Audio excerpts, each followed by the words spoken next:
Hi hello ನಮಸ್ತೆ. Guarantee ಸ್ಪೆಷಲ್ಗೆ ಸ್ವಾಗತ. ನಾನು ರಾಮ್ ಬಡ್ಗೇರ್. ಯತ್ನಾಳ್ ಟೀಮ್ ಪೀಸ್ ಅರ್ಧ ಆ ಕಡೆ ಇನ್ನರ್ಧ ಈ ಕಡೆ. ಕಿಕ್ಔಟ್ ಬೆನ್ನಲ್ಲೇ ರೆಬೆಲ್ಸ್ ಸೈಲೆಂಟ್. ಅವರದ್ದು ಮಾತ್ರ ನಿಗೂಢ ಹೆಜ್ಜೆ. ವಿಜೇಂದ್ರ ವಿರೋಧ ಟೀಮ್ಗೆ ಕೈ ಹಾಕಿದ್ರ ಡಿಕೆ. ವಿಜೇಂದ್ರ ಜೊತೆ ಸಂಧಾನಕ್ಕೆ ಬಂದಿದ್ಯಾರು? ಇದೇ ಈ ಹೊತ್ತಿನ ವಿಶೇಷ. Yatnal team ಢವ ಢವ.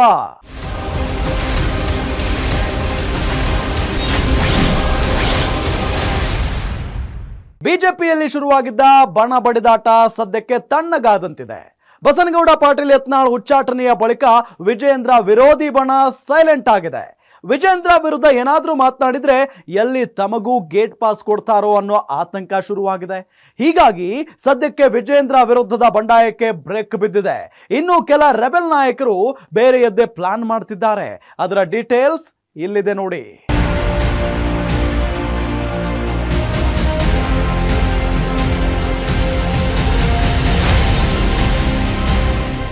B Y Vijayendra BJP ರಾಜ್ಯಾಧ್ಯಕ್ಷರಾದ ಬಳಿಕ ಬಿಜೆಪಿಯಲ್ಲಿ ಬಣ ಬಡಿದಾಟ ಶುರುವಾಗಿತ್ತು. ಅದರಲ್ಲೂ ಬಿಎಸ್ವೈ ಕುಟುಂಬದ ವಿರುದ್ಧ ಹಿಂದಿನಿಂದಲೂ ಬುಸುಗುಡುತ್ತಿದ್ದ ಯತ್ನಾಳ್ ಕೆಂಡದುಂಡೆಗಳನ್ನು ಉಗುಳ್ತಿದ್ರು. ಪಕ್ಷದಲ್ಲಿ ಇದ್ದಷ್ಟು ದಿನವೂ ಬಸನಗೌಡ ಪಾಟೀಲ್ ಯತ್ನಾಳ್ ಹಾದಿರಂಪ ಬೀದಿರಂಪ ಮಾಡ್ತಿದ್ರು. ಯತ್ನಾಳ್ ಬಾಯಿ ಬಿಟ್ಟಿದ್ದಾರೆ ಅಂದ್ರೆ ಬಿಎಸ್ವೈ ಕುಟುಂಬದ ವಿರುದ್ಧ ಬಾಯಿಗೆ ಬಂದಂತೆ ಮಾತನಾಡ್ತಿದ್ರು. ಇದರಿಂದ ಪಕ್ಷಕ್ಕೆ ಭಾರಿ ಮುಜುಗರ ಉಂಟಾಗಿತ್ತು. ಯಾವಾಗ ಯತ್ನಾಳ್ ರೆಬೆಲ್ ಆದ್ರೋ ವಿಜಯೇಂದ್ರ ವಿರುದ್ಧ ಪಕ್ಷದಲ್ಲಿದ್ದ ವಿರೋಧಿಗಳು ಯತ್ನಾಳ್ ನೇತೃತ್ವದಲ್ಲಿ ಒಂದಾದ್ರು. ಕುಮಾರ್ ಬಂಗಾರಪ್ಪ, ರಮೇಶ್ ಜಾರಕಿಹೊಳಿ, ಅರವಿಂದ ಲಿಂಬಾವಳಿ, ಜಿಎಂ ಸಿದ್ದೇಶ್ವರ್, ಬಿಪಿ ಹರೀಶ್ ಸೇರಿದಂತೆ ಹಲವು ನಾಯಕರು ಯತ್ನಾಳ್ ಟೀಮ್ನಲ್ಲಿ ಗುರುತಿಸಿಕೊಂಡಿದ್ರು. ಆದರೆ ಯಾವಾಗ ಯತ್ನಾಳ್ಗೆ ಗೇಟ್ ಪಾಸ್ ನೀಡಲಾಯಿತೋ ಅಲ್ಲಿಗೆ ರೆಬೆಲ್ಸ್ ಸೈಲೆಂಟ್ ಆಗಿದ್ದಾರೆ.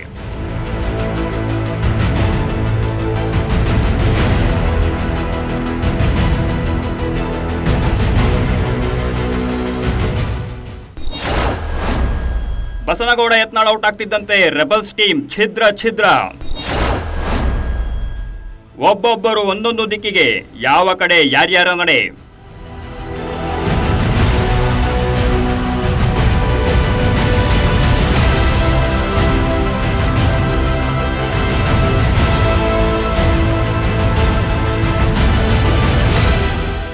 ಬಸನಗೌಡ ಪಾಟೀಲ್ ಯತ್ನಾಳ್ ಬಿಜೆಪಿಯಲ್ಲಿದ್ದ ರೆಬೆಲ್ ಟೀಮ್ ನಾಯಕತ್ವ ವಹಿಸಿಕೊಂಡಿದ್ರು. ಮೂಲತಃ ಸಂಘ ಪರಿವಾರದಿಂದ ಬಂದಿದ್ದ ಯತ್ನಾಳ್ ಈ ಹಿಂದೆ ಪಕ್ಷದಿಂದ ಉಚ್ಚಾಟನೆಗೊಂಡಿದ್ರು.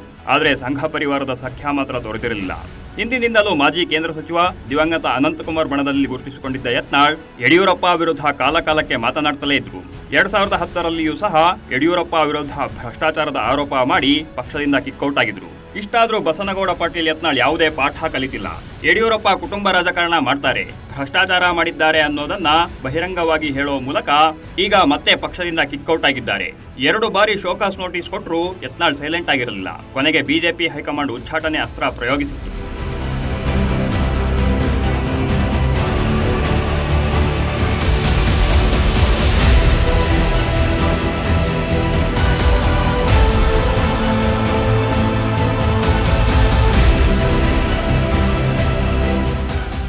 ಬಿಜೆಪಿಯಿಂದ ಯತ್ನಾಳ್ಗೆ ಗೇಟ್ ಪಾಸ್ ಕೊಡೋಕೆ ಮೊದಲು ರೆಬೆಲ್ ನಾಯಕರ ಟೀಮ್ ಯತ್ನಾಳ್ ನೇತೃತ್ವದಲ್ಲಿ ಒಂದಾಗಿತ್ತು. ಹೇಗಾದರೂ ಮಾಡಿ ವಿಜಯೇಂದ್ರರನ್ನ ಬಿಜೆಪಿ ರಾಜ್ಯಾಧ್ಯಕ್ಷ ಪಟ್ಟದಿಂದ ಕೆಳಗಿಳಿಸಬೇಕು ಅಂತ ಎಲ್ಲಾ ಪ್ರಯತ್ನಗಳನ್ನ ಮಾಡಿತ್ತು. ಪದೇ ದೆಹಲಿಗೆ ತೆರಳಿದ್ದ ಯತ್ನಾಳ್ ವಿಜಯೇಂದ್ರಗೆ ಕೊಕ್ ನೀಡುವಂತೆ ಒತ್ತಡ ಹೇರಿದ್ರು. ಆದರೆ ಕರ್ನಾಟಕದಲ್ಲಿ ಯಡಿಯೂರಪ್ಪ ಕುಟುಂಬವನ್ನ ಸೈಡ್ಲೈನ್ ಮಾಡಿದ್ರೆ ಪಕ್ಷಕ್ಕೆ ಡ್ಯಾಮೇಜ್ ಆಗುತ್ತೆ ಅನ್ನೋದು ಗೊತ್ತಿದ್ದ ಹೈಕಮಾಂಡ್ ಅದಕ್ಕೆ ಸೊಪ್ಪು ಹಾಕಿರಲಿಲ್ಲ. ಅಲ್ಲದೆ ಯಡಿಯೂರಪ್ಪರನ್ನ ಎದುರು ಹಾಕಿಕೊಳ್ಳೋದೇ ಬೇಡ ಅನ್ನೋ ನಿರ್ಧಾರಕ್ಕೆ ಬಂದ ಬಿಜೆಪಿ ಹೈಕಮಾಂಡ್ ಉತ್ತರ ಕರ್ನಾಟಕದ ಹಿಂದೂ ಹುಲಿ ಅಂತ ಕರೆಸಿಕೊಳ್ಳುವ ಯತ್ನಾಳರನ್ನೇ ಪಕ್ಷದಿಂದ ಹೊರಹಾಕಿದೆ.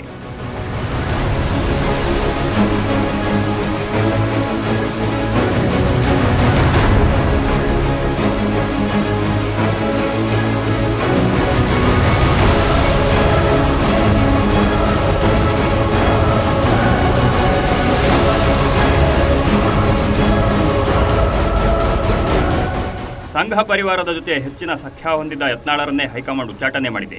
ಇನ್ನು ತಾವು ಯಾವ ಲೆಕ್ಕ ಅಂತ ಬಹುತೇಕರು ಸುಮ್ಮನಾಗಿದ್ದಾರೆ. ಯತ್ನಾಳ್ ಜೊತೆಗೆ ಗುರುತಿಸಿಕೊಂಡಿದ್ದ ರೆಬೆಲ್ ನಾಯಕರಲ್ಲಿ ಅರವಿಂದ ಲಿಂಬಾವಳಿ ಹೊರತುಪಡಿಸಿ ಬೇರಾರಿಗೂ ಸಂಘ ಪರಿವಾರದ ಜೊತೆಗೆ ಹೆಚ್ಚಿನ ಬಾಂಧವ್ಯ ಇಲ್ಲ. ಹೀಗಾಗಿ ವಿಜಯೇಂದ್ರ ವಿರುದ್ಧ ಮಾತನಾಡದೇ ಇರೋದು ಒಳ್ಳೆಯದು ಅನ್ನೋ ನಿರ್ಧಾರಕ್ಕೆ ಬಂದಂತಿದೆ. ವಿಜಯೇಂದ್ರ ವಿರುದ್ಧ ರೆಬೆಲ್ ಆಗಿದ್ದ ಕುಮಾರ್ ಬಂಗಾರಪ್ಪ, ರಮೇಶ್ ಜಾರಕಿಹೊಳಿ ಕಾಂಗ್ರೆಸ್ನಿಂದ ಬಿಜೆಪಿಗೆ ಪಕ್ಷಾಂತರ ಮಾಡಿದ್ರು. ಜಿಎಂ ಸಿದ್ದೇಶ್ವರ್, ಬಿಪಿ ಹರೀಶ್ ಮೂಲತಃ ಬಿಜೆಪಿಗರೇ ಆಗಿದ್ರು ಸಂಘ ಪರಿವಾರದ ನಾಯಕರ ಜೊತೆ ಹೆಚ್ಚಿನ ಸಂಬಂಧ ಇಲ್ಲ. ಒಂದು ಕಾಲಕ್ಕೆ ಯಡಿಯೂರಪ್ಪ ಬಣದಲ್ಲಿ ಗುರುತಿಸಿಕೊಂಡಿದ್ದವರು ಸಣ್ಣ ಪುಟ್ಟ ಕಾರಣಗಳಿಗೆ ಅವರ ಜೊತೆ ಮುನಿಸಿಕೊಂಡಿದ್ದಾರೆ.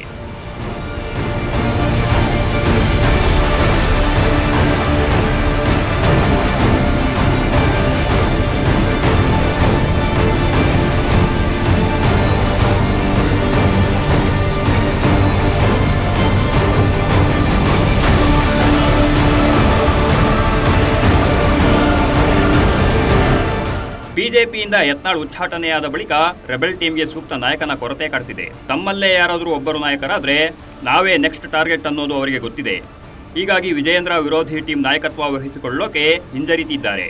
ಯತ್ನಾಳ್ ಉಚ್ಚಾಟನೆ ಬಳಿಕ ರೆಬೆಲ್ ನಾಯಕರು ಒಬ್ಬೊಬ್ಬರು ಒಂದೊಂದು ದಿಕ್ಕಿಗೆ ಮುಖ ಮಾಡಿ ಕೂತಿದ್ದಾರೆ. ಯಾಕಂದ್ರೆ ರಾಜ್ಯದಲ್ಲಿರೋ ಪ್ರಸ್ತುತ ಪರಿಸ್ಥಿತಿಯಲ್ಲಿ ಯಾವ ನಾಯಕರಿಗೂ ಸೂಕ್ತ ಆಯ್ಕೆಗಳಿಲ್ಲ.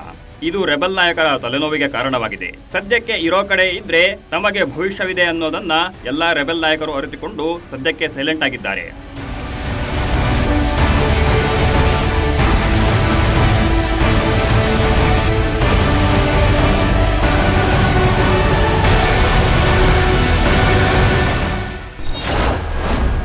ಪಕ್ಷಾಂತರ ಮಾಡಲು ಹಿಂದೆ ಮುಂದೆ ನೋಡ್ತಿರೋ ಲಿಂಬಾವಳಿ.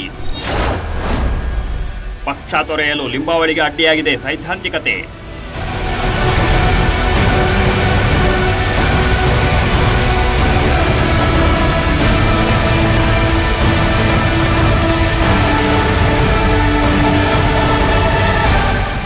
ಅರವಿಂದ ಲಿಂಬಾವಳಿ ರಾತ್ರೋರಾತ್ರಿ ನಾಯಕರಾದವರಲ್ಲ.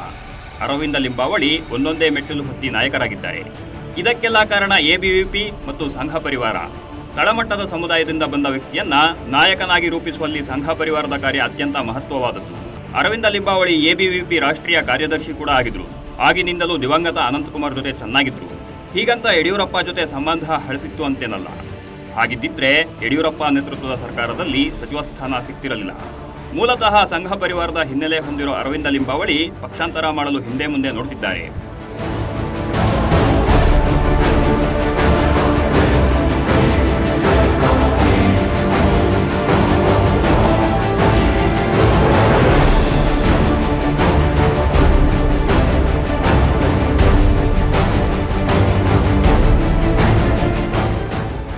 ಒಂದು ವೇಳೆ ಅರವಿಂದ ಲಿಂಬಾವಳಿ ಬಿಜೆಪಿ ತೊರೆದು ಬೇರೆ ಪಕ್ಷ ಸೇರಲು ಮುಂದಾದರೆ ಅವರಿಗಿರೋದೇ ಒಂದೇ ಒಂದು ಆಯ್ಕೆ, ಅದು ಕಾಂಗ್ರೆಸ್ಗೆ ಪಕ್ಷಾಂತರ ಆಗಬೇಕು.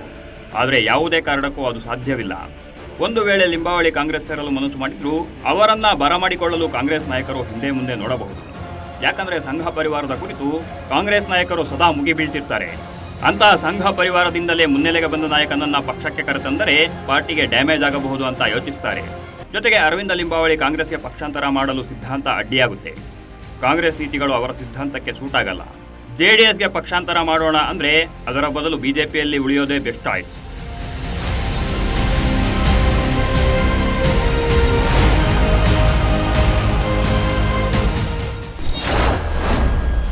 ಕುಮಾರ್ ರಮೇಶ್ಗೆ ಬಂದಾಗಿದೆ ಕಾಂಗ್ರೆಸ್ ಬಾಗಿಲು.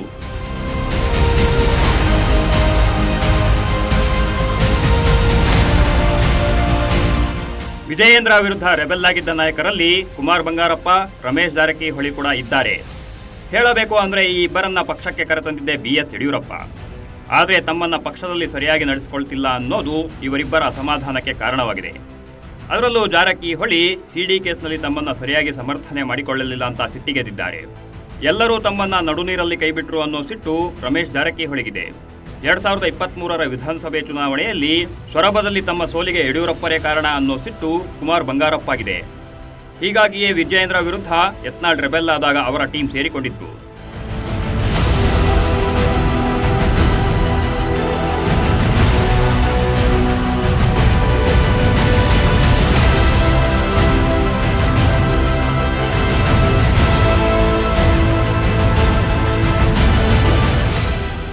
ಈ ಇಬ್ಬರು ಬಿಜೆಪಿ ಬಿಟ್ಟು ಬೇರೆ ಪಕ್ಷ ಸೇರೋಣ ಅಂದ್ರೆ ಇಬ್ಬರಿಗೂ ಬೇರೆ ಆಯ್ಕೆಗಳೇ ಇಲ್ಲ. ಯಾಕಂದ್ರೆ ಈ ಇಬ್ಬರು ನಾಯಕರು ಕಾಂಗ್ರೆಸ್ ತೊರೆದು ಬಿಜೆಪಿ ಸೇರಿದ್ದಾರೆ. ರಮೇಶ್ ಜಾರಕಿಹೊಳಿ ಮತ್ತು ಡಿಕೆಶಿ ನಡುವಿನ ವೈರತ್ವ ಎಂತದ್ದು ಅನ್ನೋದು ಇಡೀ ಜಗತ್ತಿಗೆ ಗೊತ್ತಿದೆ. ಇಬ್ಬರದು ಎಣ್ಣೆ ಸಿಗಕಾಯಿ ಸಂಬಂಧ.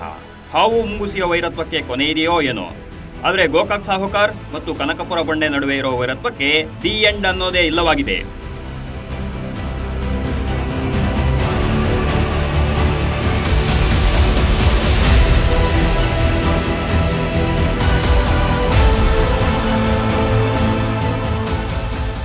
ಇನ್ನು ಕುಮಾರ್ ಬಂಗಾರಪ್ಪ ಕಾಂಗ್ರೆಸ್ಗೆ ಎಂಟ್ರಿ ಕೊಡದಂತೆ ತಡೀತಿರೋದೇ ಮಧು ಬಂಗಾರಪ್ಪ. ಅದೇನೋ ಹೇಳ್ತಾರಲ್ಲ, ಹುಟ್ಟ ಹುಟ್ಟ ಅಣ್ಣ ತಮ್ಮಂದಿರು, ಬೆಳೀತಾ ಬೆಳೀತಾ ದಾಯಾದಿಗಳು ಅಂತ. ಆ ಮಾತು ಬಂಗಾರಪ್ಪ ಕುಟುಂಬದ ಕುಡಿಗಳಿಗೆ ಹೇಳಿ ಮಾಡಿಸಿದಂತಿದೆ. ಅಣ್ಣ ತಮ್ಮನ ಸಂಬಂಧ ಸರಿಪಡಿಸಲಾಗದಷ್ಟು ಹದಗೆಟ್ಟು ಹೋಗಿದೆ. ಸ್ವತಃ ಡಿಕೆ ಶಿವಕುಮಾರ್ ಕುಮಾರ್ ಬಂಗಾರಪ್ಪರನ್ನ ಕಾಂಗ್ರೆಸ್ಗೆ ಕರೆತರಲು ರೆಡಿಯಾಗಿದ್ರು. ಆದರೆ ಮಧು ಬಂಗಾರಪ್ಪ ಅದಕ್ಕೆ ಬಿಲ್ಕುಲ್ ಒಪ್ಪದ ಕಾರಣ ಆ ಪ್ರಯತ್ನ ವಿಫಲವಾಗಿದೆ. ಹೀಗಾಗಿ ರಮೇಶ್ ಜಾರಕಿಹೊಳಿ ಮತ್ತು ಕುಮಾರ್ ಬಂಗಾರಪ್ಪಗೆ ಉಳಿದಿರೋ ಮತ್ತೊಂದು ಆಯ್ಕೆ ಜೆಡಿಎಸ್ ಸೇರ್ಪಡೆ. ಆದರೆ ಅದರ ಬದಲು ಬಿಜೆಪಿಯಲ್ಲಿರೋದೇ ಸೇಫ್ ಆಯ್ಕೆಯಾಗಿದೆ.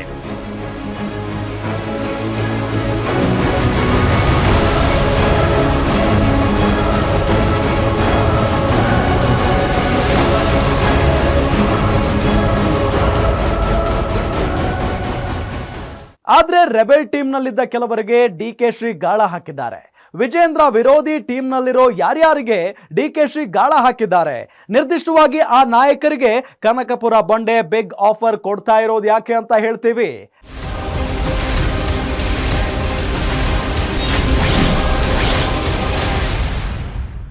ವಿಜೇಂದ್ರ ವಿರೋಧಿ ಟೀಮ್ನಲ್ಲಿ ಗುರುತಿಸಿಕೊಂಡಿದ್ದ ಕೆಲ ನಾಯಕರನ್ನ ಪಕ್ಷಕ್ಕೆ ಕರೆತರಲು ಡಿಕೆ ಶಿವಕುಮಾರ್ ಪ್ರಯತ್ನ ಪಡ್ತಾ ಇದ್ದಾರೆ. ಒಂದಿಷ್ಟು ನಾಯಕರಿಗೆ ಡಿಕೆಶಿ ಈಗಾಗಲೇ ಗಾಳ ಹಾಕಿದ್ದಾರೆ. ಆದ್ರೆ ಆ ನಾಯಕರನ್ನ ಕಾಂಗ್ರೆಸ್ಗೆ ಕರೆತರೋದು ಅಷ್ಟು ಸುಲಭವಲ್ಲ ಅನ್ನೋದು ಡಿಕೆಶಿಗೆ ಗೊತ್ತಿದೆ. ಆದ್ರೂ ಪಟ್ಟು ಬಿಡ್ತಾ ಇಲ್ಲ. ಇದರ ಹಿಂದೆ ಡಿಕೆಶಿ ಬೇರೆಯದ್ದೇ ಲೆಕ್ಕಾಚಾರ ಹಾಕಿದ್ದು ತಮ್ಮ ಶಕ್ತಿ ಹೆಚ್ಚಿಸಿಕೊಳ್ಳೋಕೆ ಡಿಕೆ ಶಿವಕುಮಾರ್ ಪ್ಲಾನ್ ಮಾಡಿದ್ದಾರೆ.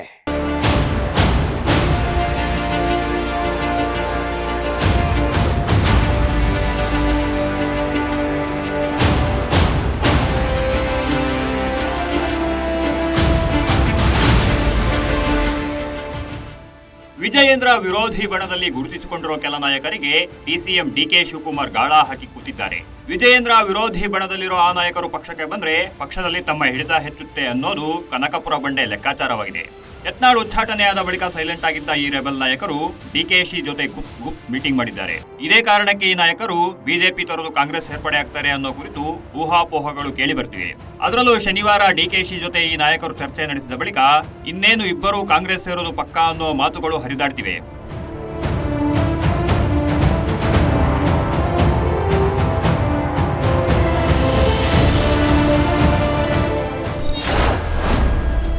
ಸೈಲೆಂಟ್ ಆಗಿ ಡಿಕೆಶಿ ಭೇಟಿ ಮಾಡಿದ ಸಿದ್ದೇಶ್ವರ್, ಹರೀಶ್. ಡಿಕೆಶಿ ಭೇಟಿ ಬಳಿಕ ಹರಿದಾಡ್ತಿದೆ ಕಾಂಗ್ರೆಸ್ ಸೇರ್ಪಡೆ ಸುದ್ದಿ.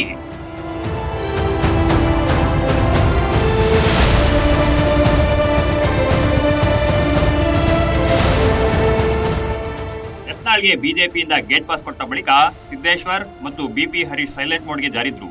ಆದರೆ ಒಳಗೊಳಗೆ ತಮ್ಮ ತಂತ್ರಗಾರಿಕೆ ರೂಪಿಸಿದ್ರು. ಸೈಲೆಂಟ್ ಮೋಡ್ಗೆ ಜಾರಿದ್ರು, ರಾಜಕೀಯವಾಗಿ ಸೈಲೆಂಟ್ ಆಗಿರಲಿಲ್ಲ. ಪರಿಸ್ಥಿತಿ ಹೀಗಿರುವಾಗ ಶನಿವಾರ ಬೆಂಗಳೂರಿನ ಸದಾಶಿವನಗರದ ಡಿಕೆ ಶಿವಕುಮಾರ್ ಮನೆಗೆ ಸಿದ್ದೇಶ್ವರ್ ಮತ್ತು ಹರೀಶ್ ಭೇಟಿ ಕೊಟ್ಟಿದ್ದಾರೆ. ಯಾವಾಗ ಡಿಕೆಶಿ ಜೊತೆಗೆ ಸಿದ್ದೇಶ್ವರ್, ಹರೀಶ್ ಇರೋ ಫೋಟೋ ವೈರಲ್ ಆಯ್ತೋ ಇಬ್ಬರು ಕಾಂಗ್ರೆಸ್ ಸೇರ್ಪಡೆಯಾಗುವ ಕುರಿತು ಊಹಾಪೋಹಗಳು ಹರಿದಾಡ್ತಿವೆ. ಇದಕ್ಕೆ ಕಾರಣಗಳು ಇಲ್ಲದಿಲ್ಲ.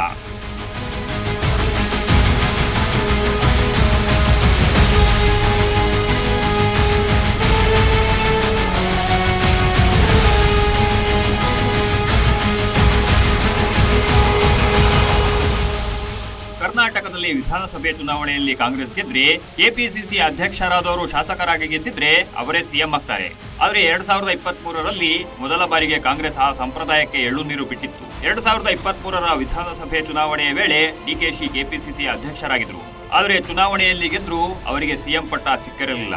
ಅವರ ಬದಲಿಗೆ ಆಗ ವಿಪಕ್ಷ ನಾಯಕರಾಗಿದ್ದ ಸಿದ್ದರಾಮಯ್ಯಗೆ ಹೈಕಮಾಂಡ್ ಪಟ್ಟ ಕಟ್ಟಿತ್ತು.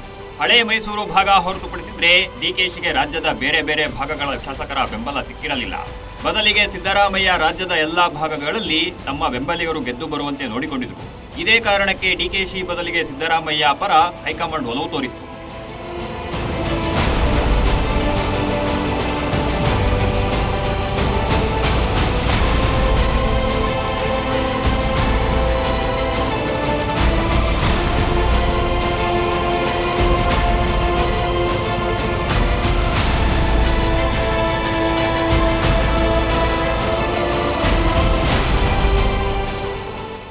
ಒಂದು ವೇಳೆ 2023ರ ಚುನಾವಣೆಯ ಬಳಿಕ ಕಾಂಗ್ರೆಸ್ ಶಾಸಕಾಂಗ ಪಕ್ಷದ ಸಭೆ ನಡೆದಿದ್ದೇ ಆಗಿದ್ರೆ ಆ ಸಭೆಯಲ್ಲಿ ಡಿಕೆಶಿಗಿಂತ ಸಿದ್ದರಾಮಯ್ಯ ಪರ ಹೆಚ್ಚು ಶಾಸಕರು ಒಲವು ತೋರಿಸಿದ್ರು ಅನ್ನೋದು ಗುಟ್ಟಾಗಿ ಉಳಿದಿಲ್ಲ.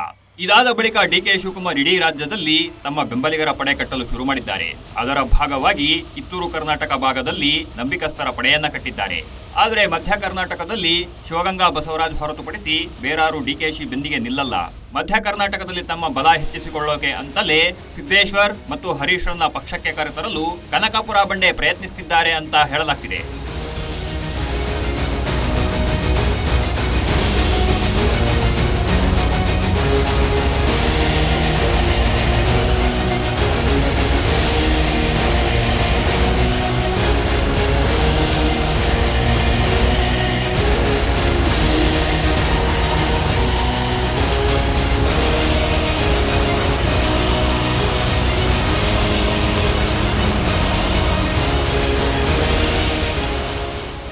ಮಧ್ಯ ಕರ್ನಾಟಕದಲ್ಲಿ ಶಾಮನೂರು ಶಿವಶಂಕರಪ್ಪ ಕುಟುಂಬ ಕಾಂಗ್ರೆಸ್ಗೆ ಹೆಚ್ಚಿನ ಶಕ್ತಿ ತುಂಬಿದೆ.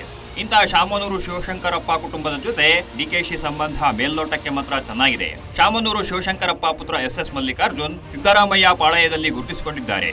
ಸಿದ್ದೇಶ್ವರ್, ಹರೀಶ್ ರನ್ನ ಪಕ್ಷಕ್ಕೆ ಕರೆತಂದರೆ ಶಾಮನೂರು ಕುಟುಂಬಕ್ಕೆ ಚಕ್ಕಿಡಬಹುದು ಅಂತ ಡಿಕೆ ಶಿವಕುಮಾರ್ ಯೋಚನೆ ಮಾಡ್ತಿದ್ದಾರೆ. ಇದರ ಭಾಗವಾಗಿ ಬಿಜೆಪಿಯ ಇಬ್ಬರು ಕಾಂಗ್ರೆಸ್ ಸೇರ್ಪಡೆಯಾಗೋ ಸುದ್ದಿ ಭಾರೀ ಸದ್ದು ಮಾಡ್ತಿದೆ.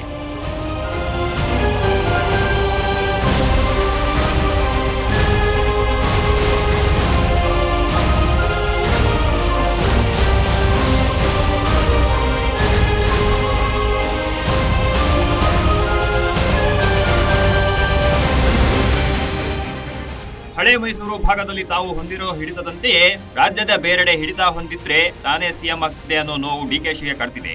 ಇದೇ ಕಾರಣಕ್ಕೆ ಕೇವಲ ಹಳೆ ಮೈಸೂರು ಭಾಗಕ್ಕೆ ಮಾತ್ರ ಸೀಮಿತವಾಗದೆ ಇಡೀ ರಾಜ್ಯದಲ್ಲಿ ಪಕ್ಷ ಸಂಘಟನೆ ಮಾಡೋ ಜೊತೆಗೆ ಬೆಂಬಲಿಗರ ಪಡೆಯನ್ನ ಕೂಡ ಹೆಚ್ಚಿಸಿಕೊಳ್ಳಲು ಡಿಕೆಶಿ ಪ್ಲಾನ್ ಮಾಡಿದ್ದಾರೆ. ಅದರ ಭಾಗವಾಗಿ ಈ ಇಬ್ಬರನ್ನ ಕರೆತಂದ್ರೆ ಪಕ್ಷದಲ್ಲಿ ತಮ್ಮ ಹಿಡಿತ ಹೆಚ್ಚಿಸಿಕೊಳ್ಳಬಹುದು ಅನ್ನೋ ಲೆಕ್ಕಾಚಾರ ಮಾಡಿದ್ದಾರೆ ಅಂತ ರಾಜಕೀಯ ವಿಶ್ಲೇಷಕರು ಹೇಳ್ತಿದ್ದಾರೆ.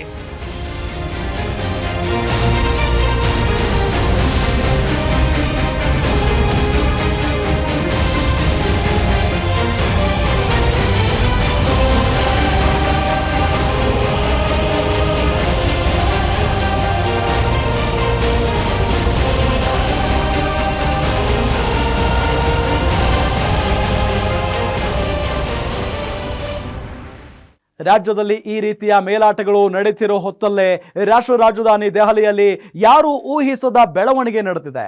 ರಾಜ್ಯದ ಮುಖ್ಯ ನಾಯಕರೊಬ್ಬರಿಗೆ ಹೈಕಮಾಂಡ್ ಕ್ಲಾಸ್ ತೆಗೆದುಕೊಂಡಿದೆ ಅನ್ನೋ ಸುದ್ದಿ ಜೋರಾಗಿ ಸದ್ದು ಮಾಡ್ತಾ ಇದೆ.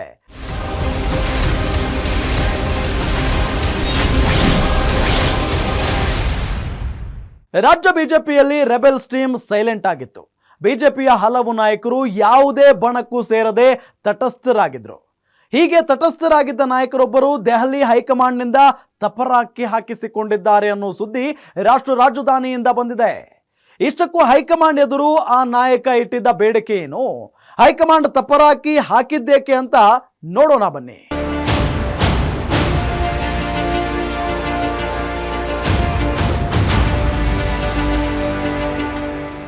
ಒಂದೆಡೆ ವಿಜಯೇಂದ್ರ ಬಣ, ಇನ್ನೊಂದೆಡೆ ರೆಬೆಲ್ಸ್ ಬಣ. ಹೀಗೆ ಬಿಜೆಪಿಯಲ್ಲಿ ಎರಡು ಬಣಗಳು ಮಾತ್ರವೇ ಇಲ್ಲ, ಇನ್ನೊಂದು ಬಣವೂ ಇದೆ, ಅದೇ ತಟಸ್ಥ ಬಣ. ಯಾವ ಬಣಕ್ಕೂ ಸೇರದ ಕೆಲ ನಾಯಕರು ಪಕ್ಷದಲ್ಲಿ ಆಗ್ತಿರೋ ಬೆಳವಣಿಗೆಗಳಿಂದ ಬೇಸತ್ತಿದ್ದು ಎರಡು ಬಣಗಳನ್ನ ಬಿಟ್ಟು ತಟಸ್ಥ ಬಣದ ನಾಯಕರೊಬ್ಬರಿಗೆ ಪಟ್ಟ ಕಟ್ಟಿ ಆಗ ಬಿಜೆಪಿಯ ಬಣ ಬಡಿದಾಟಕ್ಕೆ ಬ್ರೇಕ್ ಬೀಳುತ್ತೆ ಅಂತ ಹೈಕಮಾಂಡ್ಗೆ ಸಲಹೆ ನೀಡಿದರು. ಇದೇ ರೀತಿ ತಟಸ್ಥ ಬಣದಲ್ಲಿ ಗುರುತಿಸಿಕೊಂಡಿದ್ದ ನಾಯಕರು ದೊಡ್ಡ ಜವಾಬ್ದಾರಿಯನ್ನ ಕೇಳಿದ್ರಂತೆ. ಇದಕ್ಕೆ ದೆಹಲಿ ಹೈಕಮಾಂಡ್ ಫುಲ್ ಗರಂ ಆಗಿದ್ದು ಆ ನಾಯಕನಿಗೆ ತಪರಾಕಿ ಹಾಕಿದೆ ಅಂತ ಕೆಲವು ಬಿಜೆಪಿ ಮೂಲಗಳಿಂದ ಗೊತ್ತಾಗಿದೆ.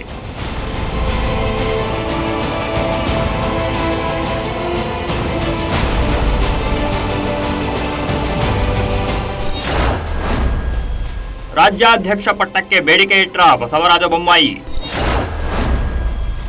ಮಾಜಿ ಸಿಎಂಗೆ full class ತೆಗೆದುಕೊಂಡ್ರ B L Santosh.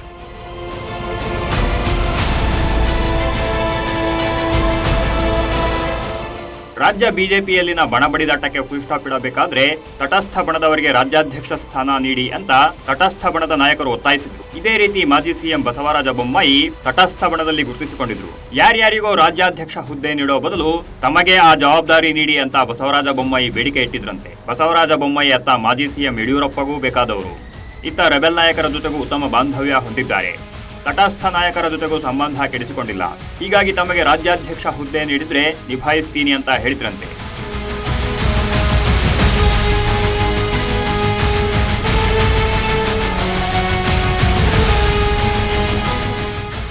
Basavaraj Bommai ಬೇಡಿಕೆಯನ್ನ ಕೇಳಿ ಬಿಎಲ್ ಸಂತೋಷ್ ಫುಲ್ ಗರಂ ಆಗಿದ್ರಂತೆ. ಬಿಜೆಪಿ ರಾಷ್ಟ್ರೀಯ ಸಂಘಟನಾ ಕಾರ್ಯದರ್ಶಿಯಾಗಿರೋ ಬಿಎಲ್ ಸಂತೋಷ್ ಆರ್ಎಸ್ಎಸ್ ಮತ್ತು ಬಿಜೆಪಿ ನಡುವಿನ ಕೊಂಡಿಯಾಗಿದ್ದಾರೆ. ಬಿಜೆಪಿ ತೆಗೆದುಕೊಳ್ಳೋ ನಿರ್ಧಾರಗಳನ್ನ ಸಂತೋಷ್ ಸಂಘ ಪರಿವಾರಕ್ಕೆ ಮುಟ್ಟಿಸೋ ಕೆಲಸ ಮಾಡ್ತಾರೆ. ಮೋದಿ ಅಮಿತ್ ಶಾ ಜೋಡಿ ಬಿಜೆಪಿಯನ್ನ ಹಿಡಿತಕ್ಕೆ ತೆಗೆದುಕೊಂಡ ಬಳಿಕ ಈ ಹುದ್ದೆಗೆ ಹೆಚ್ಚಿನ ಮಹತ್ವ ಇಲ್ಲ. ಆದರೆ ಬಿಎಲ್ ಸಂತೋಷ್ ಕರ್ನಾಟಕದವರೇ ಆಗಿರೋದ್ರಿಂದ ಕರ್ನಾಟಕದ ವಿಚಾರದಲ್ಲಿ ಸಂತೋಷ್ಗೆ ಹೆಚ್ಚಿನ ಜವಾಬ್ದಾರಿ ಇದೆ. ಹೀಗಾಗಿ ಸಂತೋಷ್ ಮೂಲಕ ಬೊಮ್ಮಾಯಿ ರಾಜ್ಯಾಧ್ಯಕ್ಷ ಹುದ್ದೆಗೆ ಟವಲ್ ಹಾಕೋಕೆ ಹೋಗಿದ್ರಂತೆ.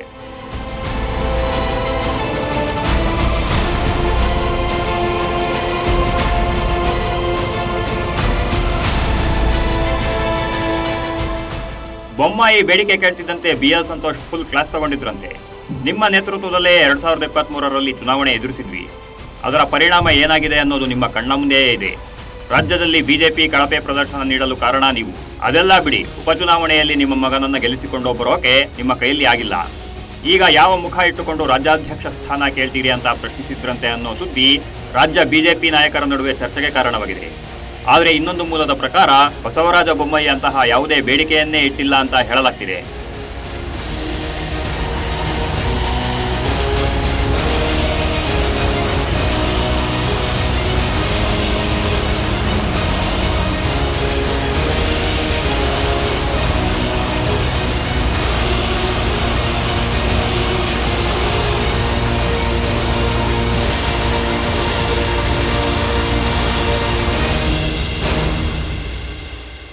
ಒಟ್ನಲ್ಲಿ ರಾಜ್ಯ ಬಿಜೆಪಿಯಲ್ಲಿ ಸದ್ಯಕ್ಕೆ ಸೈಲೆಂಟ್ ಆಗಿರೋ ರೆಬೆಲ್ ನಾಯಕರು ಭವಿಷ್ಯದ ಕುರಿತು ಯೋಚಿಸುತ್ತಿದ್ದಾರೆ. ಪಕ್ಷ ತೊರೆದು ಬೇರೆ ಪಕ್ಷಕ್ಕೆ ಹೋಗುವ ಅವಕಾಶಗಳೇ ಇಲ್ಲ. ಸದ್ಯದ ಪರಿಸ್ಥಿತಿಯಲ್ಲಿ ಕಾದು ನೋಡುವ ತಂತ್ರಕ್ಕೆ ಮೊರೆ ಹೋಗಿದ್ದಾರೆ. ಇದರ ನಡುವೆ ಶೀಘ್ರವೇ ಬಿಜೆಪಿ ರಾಷ್ಟ್ರೀಯ ಅಧ್ಯಕ್ಷರ ಬದಲಾವಣೆ ಆಗಲಿದೆ. ಆಗ ವಿಜಯೇಂದ್ರಗೆ ಕೋಕ್ ಕೊಡ್ತಾರಾ, ಅವರನ್ನೇ ಮುಂದುವರಿಸ್ತಾರಾ ಅಂತ ಕಾದು ನೋಡಬೇಕಿದೆ. ಇದಾಗಿತ್ತು ಈ ಹೊತ್ತಿನ ವಿಶೇಷ. ನೋಡ್ತಾ ಇರಿ ಗ್ಯಾರಂಟಿ ನ್ಯೂಸ್, ಸುದ್ದಿ ಖಚಿತ, ನ್ಯಾಯ ನಿಶ್ಚಿತ.